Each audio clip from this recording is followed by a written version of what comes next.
Now let's move to the story. The family of Lindani Myeni wants answers. They're adamant his death was racially motivated. The Richards Bay-born rugby player was shot dead by Hono-lulu police a few weeks ago. His remains, of course, will return to South Africa over the weekend. His family is preparing for his funeral. Our US correspondent, William Denzelo, is in Honolulu and he joins us live. So, Will, I know it's very early in the morning there. You have spoken to the legal team. We spoke to them last week, but at that point the 911 audio had not been released. It has now been released. What is the legal team saying about their case against the police? Well, essentially the message from the legal team is that yes, some information, some of that 911 call has been released. Yes, some body cam footage has been released, but they still want to see a whole lot more come out into the public domain to be used to help form a better narrative of what exactly took place on April 14th, Sally. Now, we've heard from Jim Bickerton, who's one of the legal representatives representing the Myeni family. Now, their message, they want to see body cam footage preceding that minute or so clip that has been released by Honolulu police. They say that will give a better sense of what exactly happened in the lead up to this fatal shooting. They want to see more audio released when it came to the interactions between police dispatchers and the police on the ground to help get a sense of what exactly was going on as far as the police were concerned as they were responding to this call out for a burglary. But perhaps most critically, Sally, what the legal team, what Jim Bickerton wants to see come out is the release of Mr. Myeni's phone. Now, they believe that that phone could provide far more information when it came to the narrative as to what exactly took place. The legal team telling eNCA that there's the possibility that Mr. Myeni was looking for a nearby temple.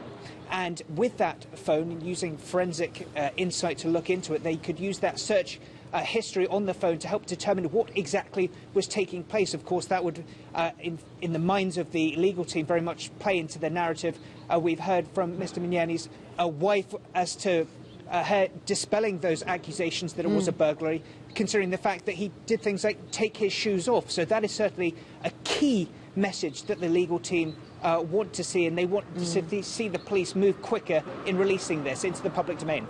You know, it is so strange. I've listened to a part of that 911 recording, and the woman who makes the phone call, she knew his name, she knew he was South African, and while she was phoning to complain, she didn't sound like she was panicked. And it just, as you say, there are just so many missing pieces of information.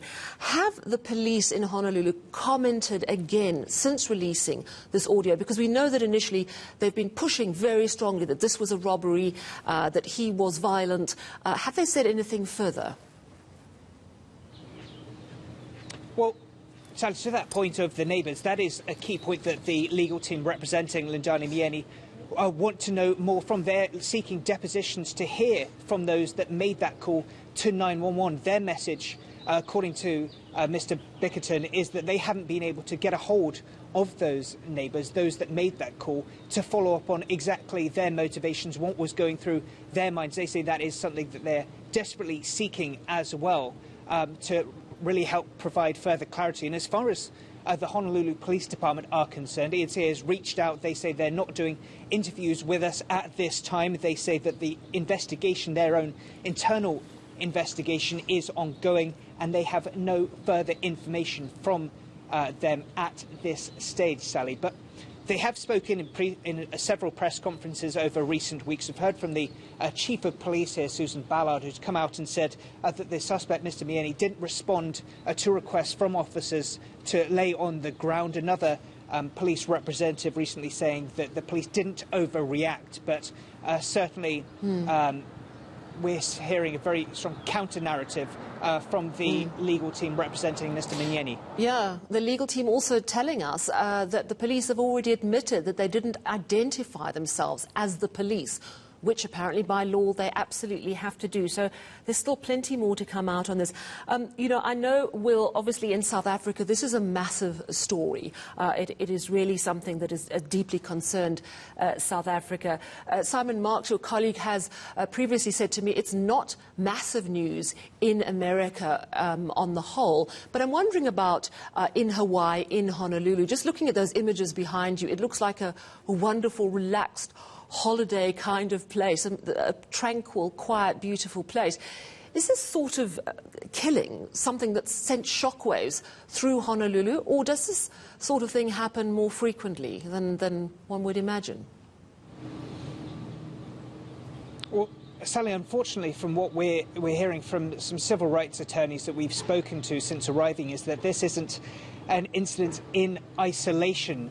There have been, according to their estimates, around 4 protests here in Honolulu since April 14th, not just to speak out against the shooting death of Lindani Myeni, but also the shooting death of a 16-year-old Micronesian who, according to attorneys we've spoken to, was shot dead by police in his car, shot multiple times. The message from attorneys we've spoken to say that there are similarities in the fact that both were unarmed. Of course, there's plenty of anger here from civil rights attorneys, the fact that Mr. Myeni had no previous criminal record, was unarmed, and to your point, the fact that police didn't appropriately notify them. So there is plenty of anger here, localised, nowhere near to the same visceral and consistent anger that we've seen, especially in the wake of the George Floyd death that, of course, sparked nationwide protests for days, weeks, and indeed months in the United States. But there's certainly